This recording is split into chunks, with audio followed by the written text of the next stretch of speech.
జై వాసవి జై వాసవి.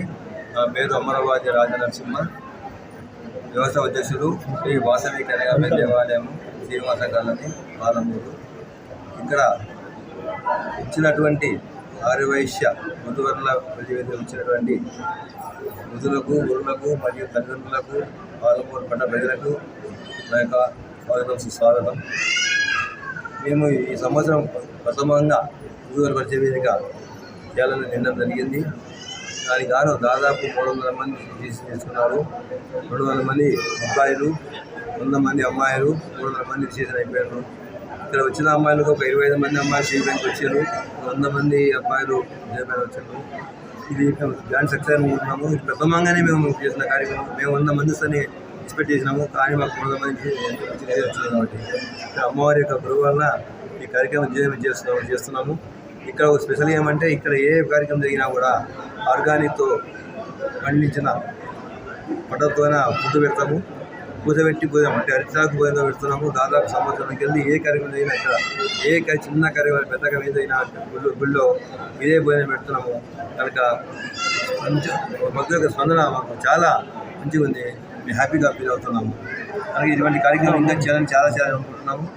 ఇక్కడ ఈరోజు వచ్చిన వధువర్ల పరిచయ వేదికలో ఎవరికైనా సంబంధం ఒకవేళ జరిగిందనుకోండి, వాళ్ళకు ఇక్కడ ఫ్రీగా 100 మందికి పోయిన ద్వారా 2 నెలలకు ఫ్రీగా పెళ్లి చేయాలని కూడా నిర్ణయించినాము. అది కాకుండా అక్కడే పెళ్లి చేసుకొని ఇక్కడ వచ్చిన వాళ్ళకు కూడా మేము ఇంకా అమ్మవారి యొక్క ఆశీర్వాదం ఇచ్చి వాళ్ళని ఆశీర్వదించి ఒక మంచి గిఫ్ట్కి వెళ్ళాలని అది ఒక తలపు పెట్టుకున్నాను. ఎంతకాలం నుంచి ఈ కార్యక్రమం? ఇది ఫస్ట్ టైం అండి. ఇది ప్రథమంగా ఉమ్మడి జిల్లానా లేకపోతే ఓన్లీ డిస్ట్రిక్ట్? లేదండి, ఇక్కడ మామూలుగా 2 సంఘాలు ఉన్నాయండి. ఒకటి పట్టణ ఆరోగ్య సంఘం ఒకటి ఉంది, శ్రీనివాస కార్యాలయ సంఘం ఒకటి ఉంది. శ్రీనివాస ఆరోగ్య సంఘం 1998 ఇక్కడ స్టార్ట్ అయ్యింది. 2012కి వెళ్ళి ఒక పుంజుకున్నది కొంత సంఘం అనేది. అంటే నేను అధ్యక్షులైన తర్వాతనే పుంజుకున్నది. 2016లో గుడి కట్టాలని 2012 గుడి కట్టాలని ఒక సంఘం నిర్ణయానికి వచ్చాము. 2016 మార్చిలో ఇక్కడ గుడి సంస్థాపన జరిగింది. 2019 ఫిబ్రవరి 21లో అమ్మవారి ప్రతిష్ట, స్ఫటింగ స్వామి ప్రతిష్ట, రామాలి ప్రతిష్ట, నవగ్రహ ప్రతిష్ట అన్నీ దాదాపు 5 రోజుల కార్యక్రమము. దాదాపు రోజుకు ఒక 1000 మందితోన కార్యక్రమం జరిపి చాలా బ్రహ్మాండంగా జరిగింది కార్యక్రమం. ఇంకా మహబూబ్ నగర్లో కనిపించే విధంగా అంటే ఏ గుళ్ళు కూడా 5 రోజుల కార్యక్రమం ఇప్పుడు చేయలేదు. 5 రోజుల ప్రతిష్ట అనేది ఏ గుళ్ళు జరగలేదు. ఇంతవరకు చేసినాము. అప్పటి నుంచి అమ్మవారి యొక్క కృపకు ప్రతి సంవత్సరం పండుగలు కానీ ఏవే కానీ అమ్మవారి జయంతి, అమ్మవారి వార్షికోత్సవం, దినము, దసరా అన్ని పండుగలు ప్రతి పండుగ చేస్తున్నామండి. ఇక్కడ ఓల్తో దిక్కి చేస్తున్నాం ఇక్కడ పండుగ. తర్వాత 2000 లాస్ట్ 2 years బ్యాక్ 2011లో ఈ స్థలం కొనాలని ఒకటి అనుకున్నాము. దాదాపు 1 లక్షలు పెట్టి స్థలం కొన్నాము. ఇక్కడ గోశాల, అమ్మవారి గుడి ముందల గార్డెనింగు, ఈ ఏసీ ఫంక్షన్ చేయాలనే ఒక తలంపుతోన దాదాపు 400 కోట్ల ప్రాజెక్ట్ అనేది మొత్తం ఈరోజు అమ్మవారి యొక్క ఆస్తి 8 కోట్ల వరకు అయిందండి. ఇప్పుడు అది దాదాపు ఇప్పుడు ఇంకా మాకు కొన్ని లోటు బడ్జెట్ ఉంది. దాన్ని అమ్మవారి చూసుకుంటుందని మేము ధైర్యంగా ముందుకు వచ్చి కార్యక్రమం చేస్తున్నామండి.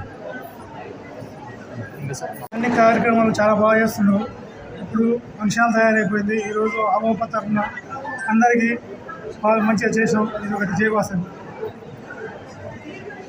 ఇక్కడికి వచ్చాను. ఇప్పటికీ గుడి మాత్రం నాకు ప్రెసిడెంట్ గారు రాజనరసింహ గారి నుండి ఆయన యొక్క అనుగ్రహం, అమ్మవారి అనుగ్రహం వల్ల ఈ యొక్క ప్లేస్ కొనడం, ఫంక్షన్ ఇంత డెవలప్మెంట్ కావడం, అతి త్వరలో ఇంత డెవలప్మెంట్ కావాలంటే ఆయన యొక్క కృషి ఫలితం వల్లనే ఇంతవరకు జరిగింది. సభ్యులు కూడా అందరు సహకరిస్తున్నారు. మహబూబ్ నగర్లో కూడా మంచి పేరు ఉంది. శ్రీనివాస కాలనీ ఆర్యవైశ్య సంఘం వారు ఏర్పాటు చేసిన ఆర్యవైశ్య వధువర్ల వివాహ పరిచయ వేదికకు ఇచ్చేసిన వధువర్లకు మరి వారి బంధుమిత్రులందరికీ స్వాగతం తెలుపుతూ, ఇక్కడ ముఖ్యంగా వ్యవస్థాపక అధ్యక్షులు శ్రీ రాజనరసింహ అంకుల్ గారు ఏ కార్యం తలపెట్టినా అమ్మవారి ఆశీస్సులతో పాటు వారి అకుంఠ దీక్ష పట్టుదలతో ప్రతి కార్యక్రమం కూడా నిర్విఘ్నంగా జరుగుతుంది. ఇక్కడ ఒక ఫంక్షన్ హాల్ కట్టడంలోనూ ఇక్కడ ఏర్పాటు చేయడంలో అంతా కూడా ప్రతి ఒక్కరి బాధ్యత వ్యవహారాలతో నడిచింది. ఇక్కడ ఒక ముఖ్యంగా చెప్పవలసింది ఏంటంటే, ఆర్గానిక్ వంటకాలతో అరటాకులలో భోజనం ఏర్పాటు చేస్తున్నాం. మన బఫే సిస్టమ్ కాకుండా కూర్చోబెట్టి వచ్చిన వాళ్ళకి సార్ ఇంకొంచెం తినండి ప్రేమతో అట్లాంటివి ఏర్పడడం. అంత ఇదిగా చేయడం జరుగుతుంది. ఈ ఆర్గానిక్ భోజనం అనేది ఎక్కడ లేదు, ఇక్కడ తప్ప మీరు వెతికినా కూడా ఎక్కడ లేదు. సో అది దాన్ని డెవలప్మెంట్ చేస్తూ ఇది ప్రజల్లోకి వెళ్ళాలి, వాళ్ళు కూడా ఆర్గానిక్ వంటకాల పైన అవగాహన కలగాలి. ఈరోజు అంతా ఫుడ్ అంతా ఏదో ఒక కల్తీ ఫుడ్డే తింటున్నాం, కానీ ఈ ఆర్గానిక్ ద్వారా మనకు ఆరోగ్యము జనాలకి అలవాటుతో పాటు అన్ని విధాలుగా మంచిగా జరుగుతుంది. సో జయవాస అండి.